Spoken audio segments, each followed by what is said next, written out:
Hello everyone, my name is Naguura and today I'm gonna give you a guide on what you should be doing the first week of the patch 10.1 and also what you should be doing the first week of the season start, which is basically the second week of the patch 10.1. So first of all, I want to let you know what happens the first week the patch comes out.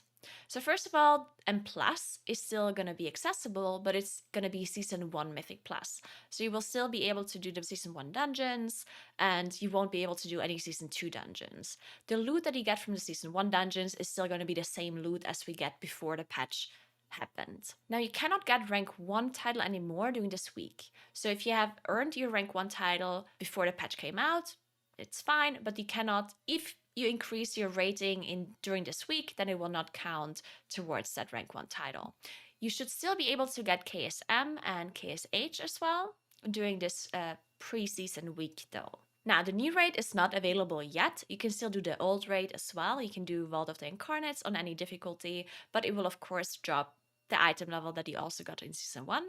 So you basically won't have access to any higher item level items, at least not from M Plus or from raiding in this first week. PvP will still be in Season 1, but it's basically pre-season, so that means you will not be able to get rank 1 title any longer. The vault that you open the first week of the patch will still contain Season 1 items, and the vault that you open the second week of the patch will also still contain Season 1 items, because of course the first week of the patch we do not have new M Plus or the new raid, and therefore the items that you will get in the second week of the patch will also contain Season 1 items rather than Season 2. Now, the catalysts will still turn Season 1 items into Season 1 tier, so it will be open immediately and it will actually be for free, at least they said so. So technically speaking, if you have any charges left on your catalyst, which you don't need, you can just spend them before the patch comes out. Because once the patch comes out, you should be able to just turn any Mythic Plus item from Season 1, any raid item from Season 1, you will just be able to turn them into tier. This is mainly for, catch-up gear if you don't have your tier set just yet, or if you want transmog for LFR, normal mode, whatever your transmog is that you still need. Now, the catalyst for Season 2, they will turn Season 2 items into Season 2 tier. That will not be open until 6 weeks into Season 2. So it will still be quite a long time until you can use that Season 2 catalyst. All right, now I'm going to mention something about Crests, which is part of the new upgrading system.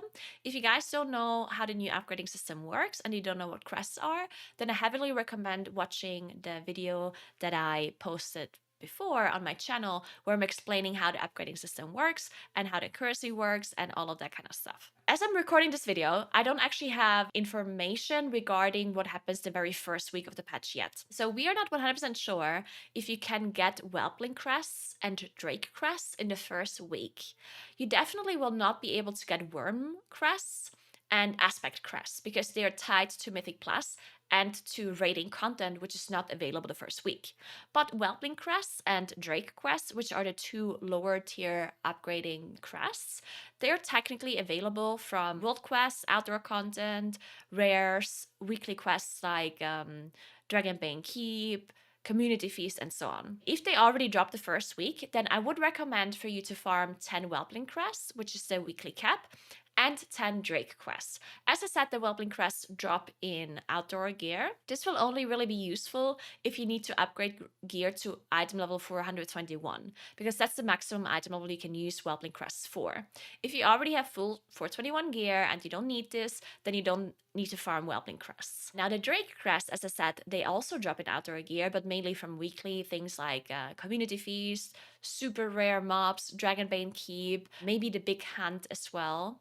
And if you can somehow farm Drake Crests or even 10 Drake Crests, then this would be useful for low and plus gear upgrades, which is higher than 421. So this should be useful for everyone, even if you have super high item level already. And also keep in mind that even if the cap is already there the first week, you don't need to farm all 10 crests because it's a seasonal cap. So even if you don't farm 10, even if you only farm 2 or you farm none the first week, then you will be able to farm 20 the next week. So therefore you will not be losing out on anything if you don't farm all of your crests the first week. So this is just something that you want to do in case you want to save time the second week and in case it's easily accessible. Because of course, anything that you can do the first week, you should be doing the first week because the season hasn't started yet.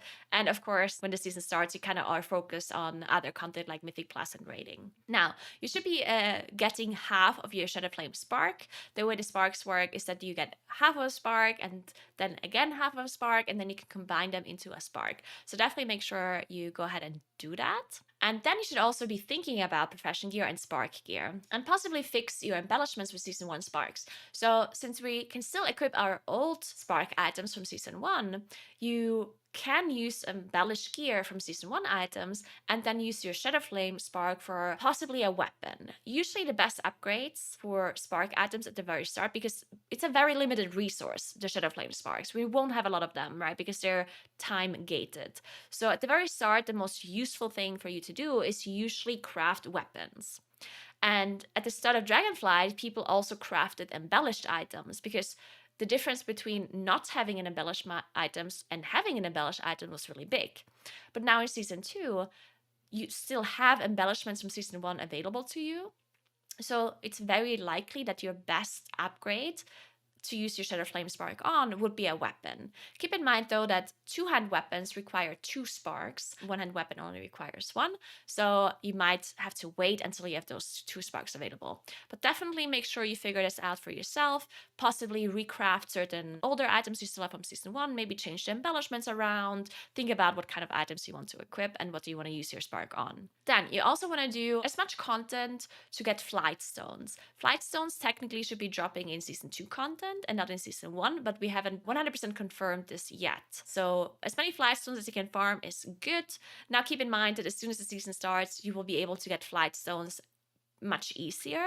So there might not be like a super big reason for you to go out of your way to farm flight stones if it's really tedious. But if you have some easy way or you don't know what else to do, then you can definitely stock up on your flight stones to make it a little bit easier for you to upgrade your gear in the second week of the patch. When it comes to M+, in the first week, you can only do season 1 M+, and the second week when the season starts, you will be getting a season 2 key out of your vault.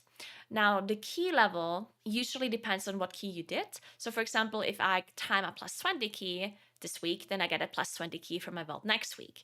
But because it's a season switch, the keystone will actually lower by 10 levels. So if you do a +20 key the first week of the patch, a season 1 and +20 key, then the second week of the patch, when season 2 starts, you will get a +10 key from your vault.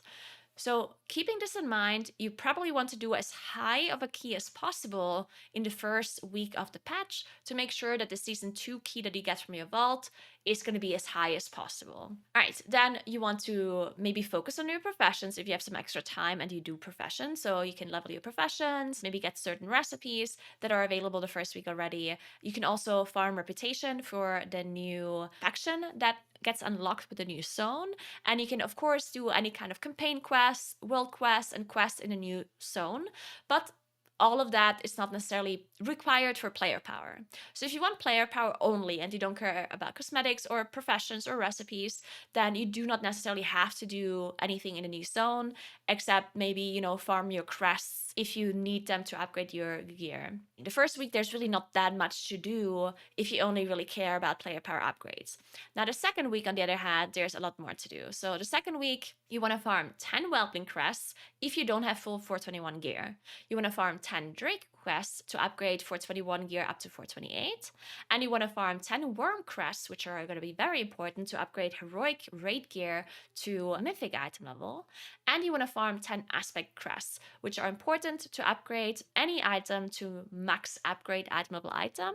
And you also want to have Aspect crests to upgrade your crafted item to max item level, which you can only do through enchanted aspect crests, which you need 4 of to make that happen. Then you want to do as many +20 keys as possible to unlock your vault fully. So if you can do 8 +20 keys, that would of course be amazing, but do as high of a key as you can to unlock the highest item level vault from M+. And then, of course, you want to also kill as many raid bosses as possible on as many difficulties as possible, because you want to farm the new tier, right? So technically want to do normal mode, heroic, and mythic, as many bosses as you can kill, to increase your chances of getting tier. And then you also want to unlock your raiding vault to increase the chances of getting tier from your vault as well. Now keep in mind that they changed the way the raid vault loot table works.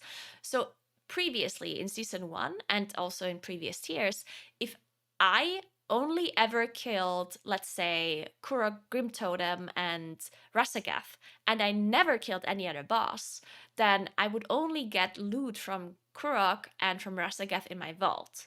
Those were the only possible items for me to get if I've never killed the other bosses before. This is not on a weekly basis, this is on a full, like, all-time basis, right? So if you've never killed Taros, for example, ever on Mythic, then it will also not be possible to get a Mythic Taros item from your vault. This is how it worked in Season 1. But in Season 2, they're actually going to change this. So if you kill the last boss on, let's say, Heroic, and you unlock your Heroic raiding vault, then all of the items before the last boss will be included. The loot table of those bosses will be included in the vault. So you cannot game the system anymore and just not kill certain bosses that you don't want loot from, because it will just include the previous loot, right? So if I kill the 4th boss and the 5th boss, but I don't kill 1, 2, and 3, then I will still have the possibility to get 1, 2, or 3 boss items from my vault. They basically changed this so people don't skip certain bosses and never kill them, right? Which makes a lot of sense. All right, and then of course you also want to craft your spark item in the 2nd week as well, if you need it right there, right? As I said, the best item to probably craft is your weapon, as long as you have your embellishments figured out already. Now, if there's a new embellishment that got added in Season 2 that is best in slot for you, that you can only craft with a Shadow Flame spark, and you cannot craft it with a Season 1 spark, then you could consider crafting that. But you should definitely sim it and definitely consult the class Discord or any kind of guide that is made for your spec. And yeah, that's it for Season 2. If I can come up with anything else that you can do to maximize your player power for the 1st week or the 2nd week, then I will create another video. So definitely stay tuned for more content. Make sure you subscribe to this channel if you haven't yet for more videos like this. And if you have any questions, you can always ask in the comments below, or come over to my stream at twitch.tv/Naguura. And have a nice rest of your day and enjoy Season 2 of Dragonflight.